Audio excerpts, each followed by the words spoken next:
esses dias, o Gustavo falou comigo, um assunto que eu queria abordar com os irmãos, um assunto de grande relevância, porque tudo começou lá no Jardim do Éden, quando tanto a mulher como o homem e a mulher foram tentados a desobedecerem a Deus e a fazer aquilo que Deus falou para eles que não fizessem.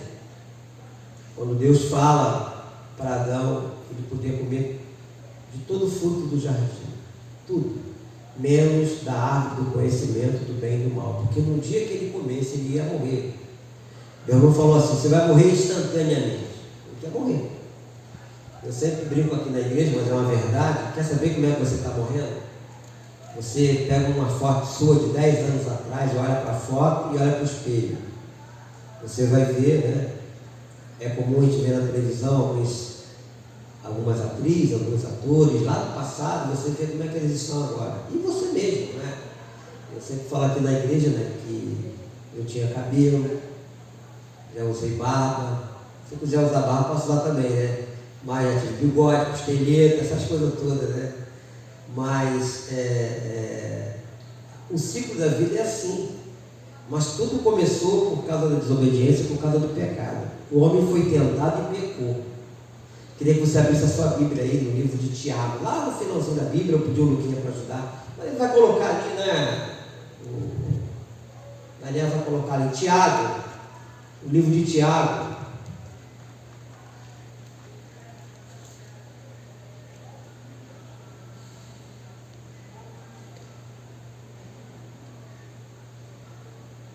Tiago, capítulo de número 1. Queria que você ficasse de pé, por favor. A princípio vou ler apenas 15 versículos. Quando fala a origem do pecado, não é? Diz assim, a partir do versículo 12 de Tiago, capítulo 1. Bem-aventurado, essa palavra bem-aventurado quer dizer feliz, né? O homem que suporta com perseverança a provação, porque depois de ter sido aprovado, receberá a coroa da vida, a qual o Senhor prometeu aos que o amam. Ninguém, ao ser tentado, diga: sou tentado por Deus, porque Deus não pode ser tentado pelo mal, e Ele mesmo a ninguém tenta. Ao contrário, cada um é tentado pela sua própria cobiça, quando esta o atrai e seduz. Então, a cobiça, depois de haver concebido, dá à luz o pecado. E o pecado, uma vez consumado, gera o quê? A morte. Deus querido, eu te louvo, te bendigo pela tua palavra e por esse momento, ó Deus, para todos nós, precioso. Momento, ó Deus, em que estamos aqui perante o teu altar para ouvir e aprender do Senhor, tu possa falar aos nossos corações. Me coloco nessa brecha para estar instruindo e falando aos adolescentes e jovens que se encontram aqui. Peço a Deus amado essa direção, que eu não acrescente nada, não tire nada do que está escrito, mas tudo que eu falar e fizer seja para a honra e glória do nome santo do nosso Senhor Jesus Cristo. Tudo amém? Podem sentar. Então o tema aqui é tentação e pecado, ou seja, o pecado não é algo instantâneo, é sempre precedido pela tentação e pelo processo de reagirmos a ela. Ou seja, ser tentado não é pecado. A própria oração do Pai Nosso, na oração não diz assim: não deixe-me vir a tentação, diz: não me deixe o quê? Cair em tentação. Porque tentados todos nós somos 24 horas por dia. E toda tentação pode ser vencida. Por isso, todo pecado também pode ser o quê? Evitado. Não podemos de maneira alguma fazer da tentação um pretexto para o pecado. Me lembro que a minha esposa, a Jandira, uns anos atrás, ela sempre falava o seguinte: que a carne é fraca, mas o pecado não é o quê? Vitamina. Que a vida da pessoa mas a carne é fraca. Aí cometia aquele erro. Então o pecado não é vitamina. E nesse texto aqui mostra a tentação, bem como a nossa reação a ela, como um processo de gravidez do pecado. Ou seja, aconteceu. Eu sempre digo que aconteceu você andar daqui até lá e na metade do caminho você dá uma topada. Aí aconteceu. Você anda daqui para lá, tropeçou, meteu o pé ali, aí na poltrona, alguma coisa, aí você, o tapete como está aqui, você tropeça no tapete, aí aconteceu. Há coisas que não acontecem assim, a coisa vai, aquilo vai ruminando, você vai ruminando aquilo, vai aceitando aquilo dentro de um contexto de sutileza. A sua consciência vai aceitando aquilo como algo prazeroso. E uma das coisas que eu sempre falo também é que o pecado em si não é ruim. O problema do pecado são as suas consequências. Quando a pessoa está fazendo aquelas coisas erradas, ela está gostando de fazer aquilo. O problema é lá na frente, as consequências. E a primeira consequência é a vergonha, é querer se esconder. A primeira coisa que o homem fez quando pecou e desobedeceu a Deus foi o quê? Se esconder de Deus. Vê isso lá no livro de Gênesis, primeiro livro da Bíblia. Então, nós vemos que nós precisamos aprender a abortar o pecado nas nossas vidas para vivermos em harmonia com Deus, como diz aqui o tema.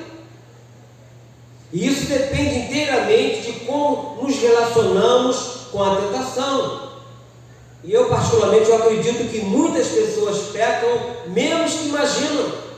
Ou seja, é comum vermos alguém se condenando porque foi tentado sem ainda ser consumado o pecado.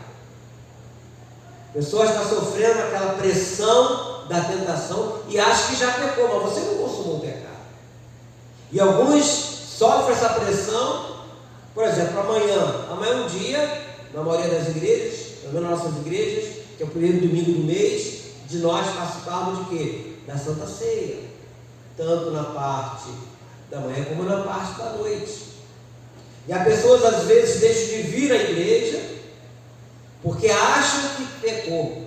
Não existe acho que pecou, ou pecou ou não pecou, mas porque sofreram uma tentação. Então, todos nós vamos ser tentados, todos nós, quer queiramos ou não. E eu devo ressaltar também que a palavra consciência significa apenas um desejo forte ou inclinação acentuada. Aqui no versículo 21 diz assim: portanto, despojando-vos de toda impureza e acúmulo de maldade, acolhei com mansidão a palavra em vós implantada, a qual é poderosa para salvar a vossa alma. Ou seja, a palavra de Deus que um dia adentrou em nossos corações. Por isso da importância da leitura da Bíblia, de nós observarmos os erros cometidos no passado, principalmente pelo povo chamado os hebreus, e as consequências que aquilo trouxe para eles. Aquilo está registrado para que nós não venhamos a cometer aqueles mesmos erros. E o próprio Senhor Jesus disse que conhecereis o que é a verdade, e a verdade vos o que? Libertará. A verdade vai libertar de quê? Libertar do pecado. Não da tentação, mas do pecado, de consumar o pecado. Nós poderíamos dizer que o processo da tentação se dá em 4 fases, quase que simultaneamente. Eu separei aqui algumas. A primeira fase, nos interessamos pela nova ideia e consideramos sua conveniência. Então aquilo vem na nossa mente, nós aceitamos. Em vez de nós rechaçarmos aquilo, em vez de nós deixarmos aquilo de lado, a própria Bíblia fala que nós devemos reter o que é bom e o que é mal, aquilo que não interessa, a gente deixar de lado. Ou seja, aí vem a voz do egoísmo, ela emite sua opinião que parece ser conveniente. A nossa consciência se manifesta e assim certo conflito interno começa a se desenvolver na nossa mente. E é nessa hora da leitura da palavra ser importante em nós.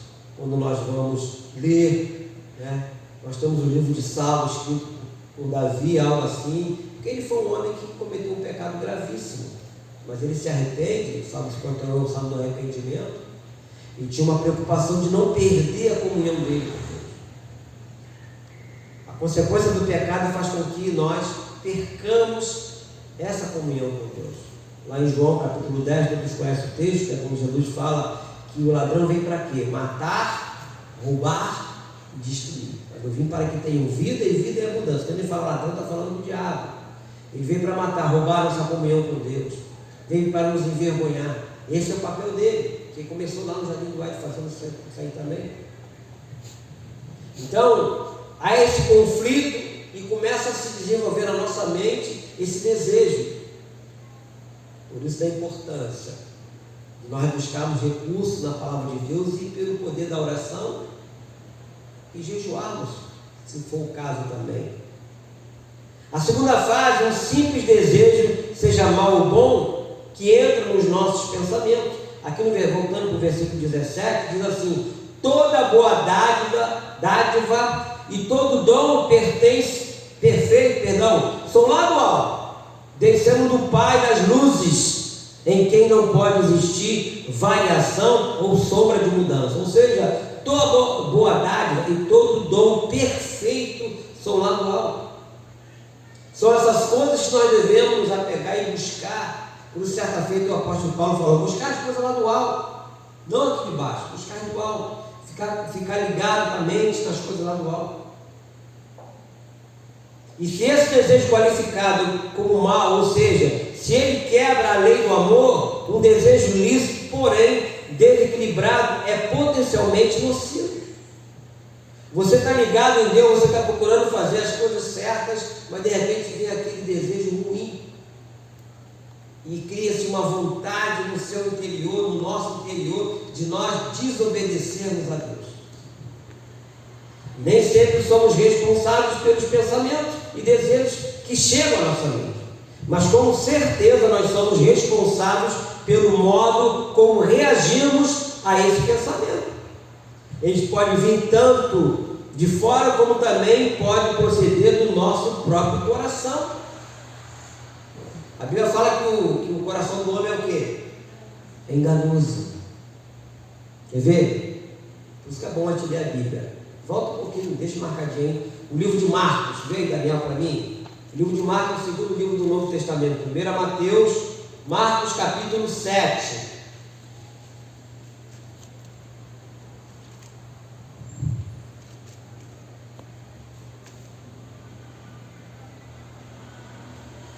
Vou ler 3 versículos. Marcos, capítulo de número 7, a partir do versículo 21. Olha o que diz: porque de dentro do coração dos homens é que procedem os maus desígnios, a prostituição, os furtos, os homicídios, os adultérios, a avareza, as malícias, o dolo, a lascívia, a inveja, a blasfêmia, a soberba e a loucura. Ora, todos esses males vêm de dentro e contaminam o homem.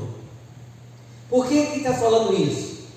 Porque todos nós, quer queiramos ou não, carregamos uma natureza chamada natureza pecaminosa, natureza adâmica. Aquele mal que aconteceu lá no Jardim do Éden contaminou toda a humanidade. A criança já nasce pecadora. Que é isso, pastor? Eu sempre falo aqui na igreja, né? Um bebê de fralda é um pecador de fralda. Que é isso, pastor? É verdade. O bebê já vai crescendo, está no colo. Se a mamãe não segurar direito, ele já está esperneando, querendo se jogar dali de cima do berço, ou do berço, do colo, né?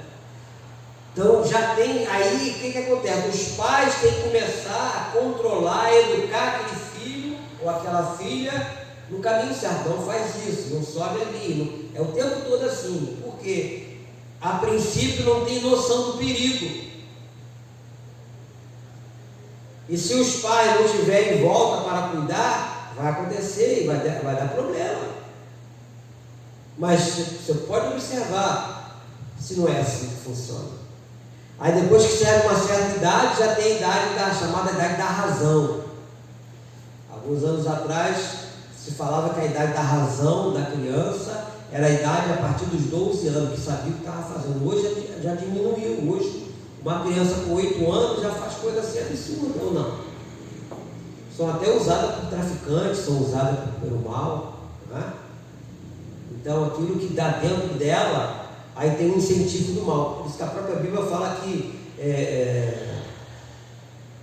que as más conversações corrompem os bons costumes, ou seja, as conversações lá de fora, os conselhos lá de fora, as coisas ruins lá de fora, aí o menino fica se alimentando daquilo.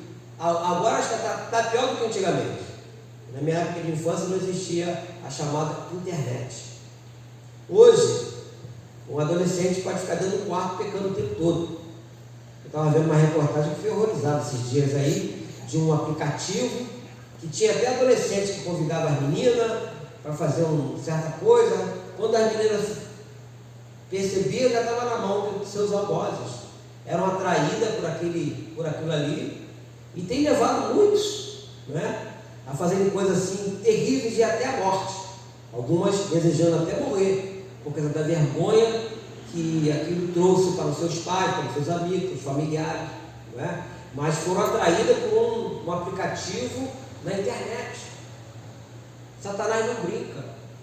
O papel dele é esse mesmo: matar, roubar e destruir. Mas aí, como cristãos, nós temos a palavra de Deus para nos corrigir, né? Para nos mostrar as coisas certas, como eu estou fazendo aqui agora. Então essa é a segunda fase, que fala aqui que o coração, porque de dentro do coração do homem é que procede os maus desígnios. A terceira fase, ou seja, a tentação não está obrigatoriamente ligada à pecaminosidade. Tanto Adão quanto Jesus não possuíam pecados, e ambos foram tentados. Adão cedeu à tentação, enquanto Jesus mostrou que podemos vencer. Todo mundo conhece o texto lá de Mateus 4, não é isso? Quando Jesus, depois de ficar 40 dias lá no deserto, ele teve fome.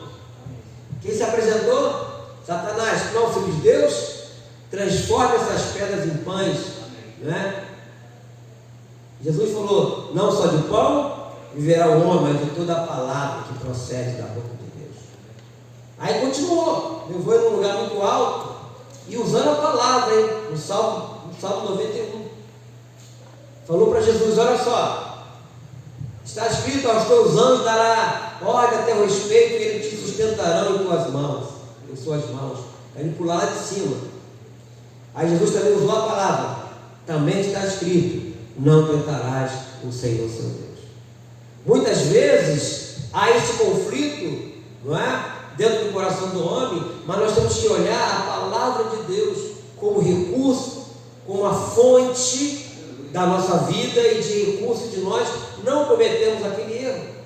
Então, como eu falei aqui, tanto Adão como Jesus não possuíam pecados e ambos foram tentados. Adão cedeu, Jesus mostrou que podemos vencê-la. Ou seja, a tentação pode vir tanto de dentro de nós como de influência externa.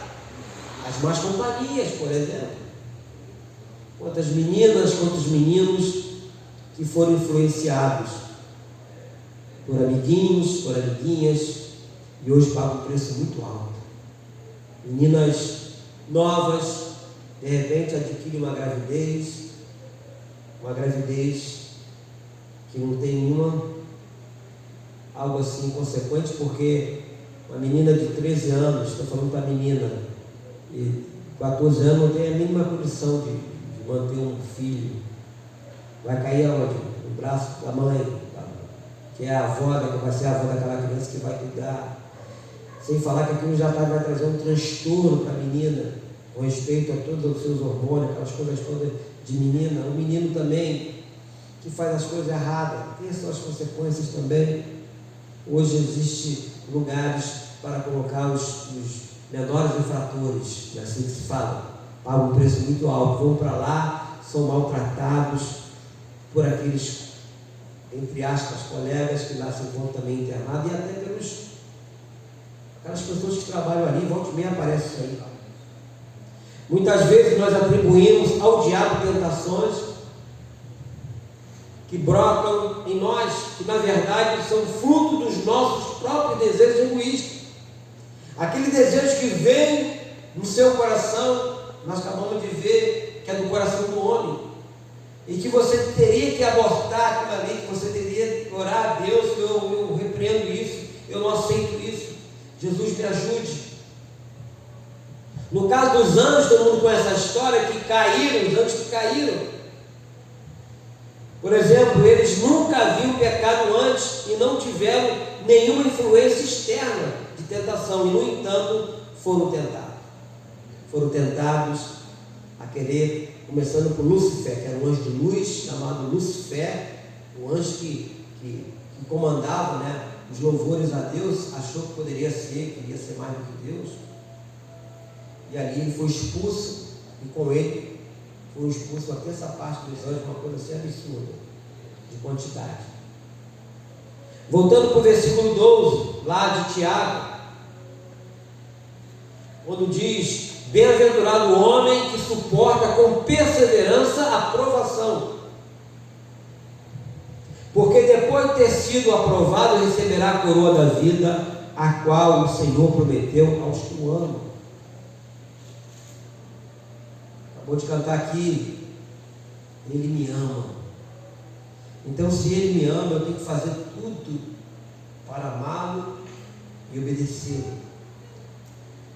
O pecado é errar o alvo, o pecado é desobedecer a Deus. E nós lemos aqui também, pula para o versículo 23, diz assim: porque se alguém é ouvinte da palavra e não praticante, assemelha-se ao homem que contempla no espelho o seu rosto natural. Pois a si mesmo se contempla e se retira, e para logo se esquece de como era a sua aparência.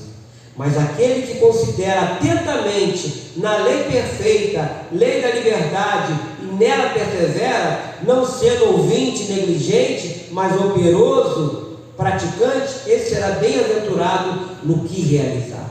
Ou seja, será feliz. Então isso aqui é muito interessante.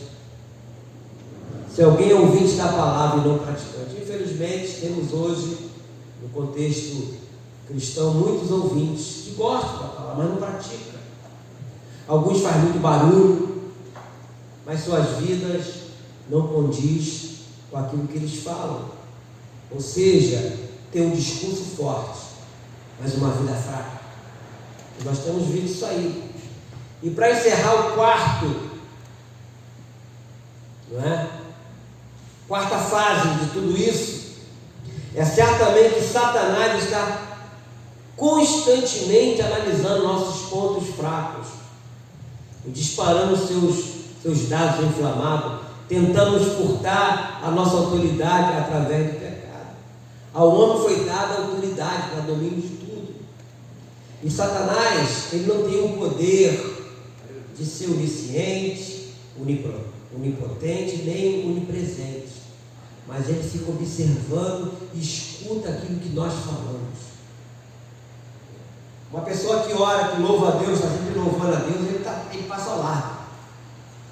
Mas uma pessoa que fica falando palavras obscenas o tempo todo,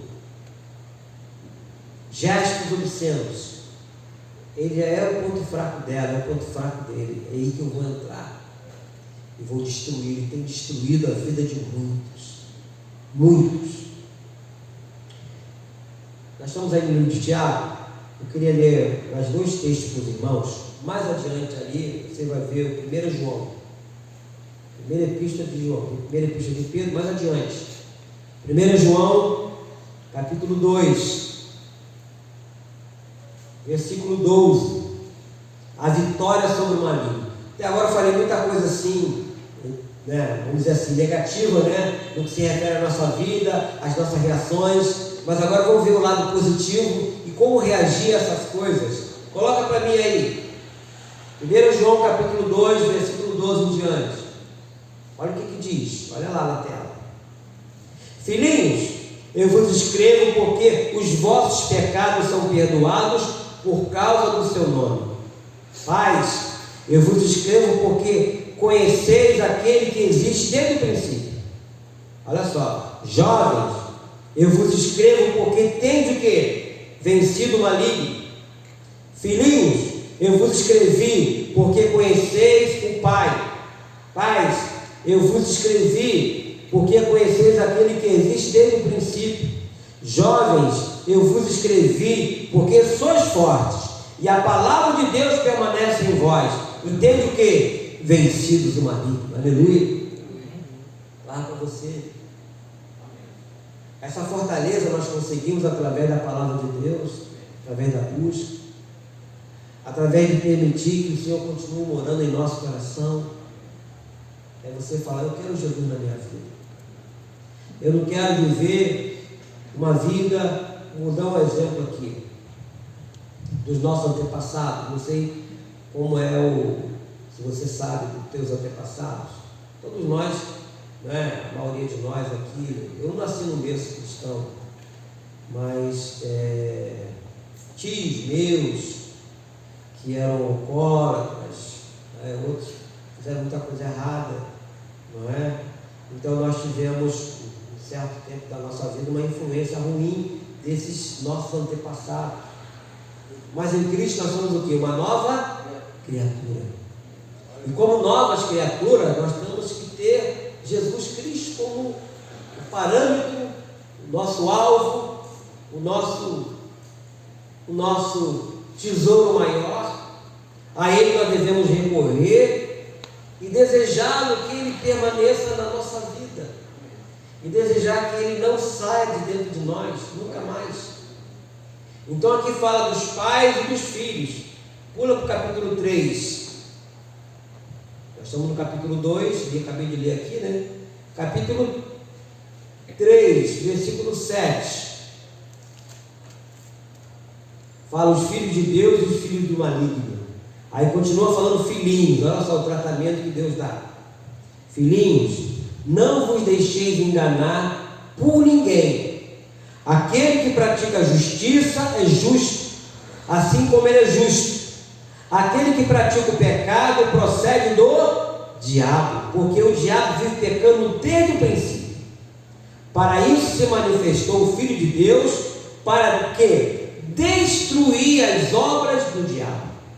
Todo aquele que é nascido de Deus não vive na prática de pecado, pois o que permanece nele é a divina semente. Ora, esse não pode viver pecando porque é nascido de Deus.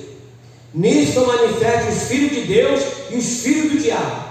Todo aquele que não pratica a justiça não procede de Deus, nem aquele que não ama a seu irmão. Então está tudo aqui registrado, está tudo na Bíblia. É só você ter paciência e desejo de ler a Bíblia. Eu não consigo, eu acho muito complicado. Existe duas maneiras de ler a Bíblia. Ou você lê ela como um livro histórico, apenas de conhecimento, como muitos fazem, ou você lê ela pelo Espírito. Você fala: Senhor, me ajude a ler a tua palavra, porque a Bíblia ela não tem a palavra de Deus. A Bíblia é a palavra de Deus. Eu costumo dizer sempre que é o único livro que você compra em que o autor vai junto com você. Não é assim? Qualquer outro livro que você comprar, a única coisa que você pode levar para casa do autor é o seu autógrafo. Você comprou o livro, está lá o cara assinando, lá botando lá, e você está para dar um autógrafo e tá. Mas ele não vai com você para casa, junto com o livro dele, vai? Não vai. Mas o autor da Bíblia vai. Ele vai junto. Não existe outro livro igual a esse. Por isso que devemos valorizá-lo. Por isso que temos que olhar com carinho. Por isso que temos que procurar viver em harmonia com Deus. E somente com a sua ajuda. Como eu falei, tentação não é pecado. O problema é cair na tentação. É se deixar levar por aquela tentação daquele momento. Amém? Espero poder contribuir, meu irmão, irmã, você aqui, jovem, adolescente, que veio essa noite. E é só colocar em prática esse manual, né? Que está aqui registrado. Nada que está aqui por acaso. Toda a Bíblia foi inspirada por Deus Os homens que a escreveram foram inspirados pelo próprio Deus para escrever o que está registrado aqui. E quando nós procuramos fazer o que está escrito e obedecer, não fazendo como muitos fazem, eu disse aqui, de ler a Bíblia só para ter conhecimento, né? Mais um degrau na sua vida de conhecimento, mas não viver o que está escrito aqui, é enganar-se a si mesmo. É enganar-se a si mesmo. Queria orar por você, curva a sua cabeça. Amém, querido Deus, Pai Celestial. A palavra que tu colocou no meu coração, eu a trouxe aqui para esses adolescentes e jovens. E aqui também tem pais nesta noite. Eu peço, Deus querido, que o Senhor ajude cada um a meditar na tua palavra, como foi dito há muito tempo atrás para Josué: não cesse de falar deste livro da lei. Antes medite nele dia e noite, para que seja bem sucedido. Josué capítulo 1, versículo 8. Meu Deus, que o Senhor ajude a cada adolescente, a cada jovem, ó Deus, os próprios pais, a viver uma vida condigna com aquilo que o Senhor tem nos ensinado. Eu me coloco nessa condição também, para que nenhum de nós, muito menos eu, venha errar o caminho, venha cair para a direita ou para a esquerda, ou voltarmos para trás, mas que possamos seguir em frente, que possamos ter uma vida vivida, como disse o próprio apóstolo Paulo, de fé em fé e de glória em glória. Eu quero abençoar a tua vida, irmão, irmã. Eu te abençoo em nome do Pai, em nome do Filho e em nome do Espírito Santo. Amém? Deus abençoe a todos. Tenha uma excelente noite na presença de Deus. E nunca se esqueça que Deus é bom em todo tempo. Boa noite.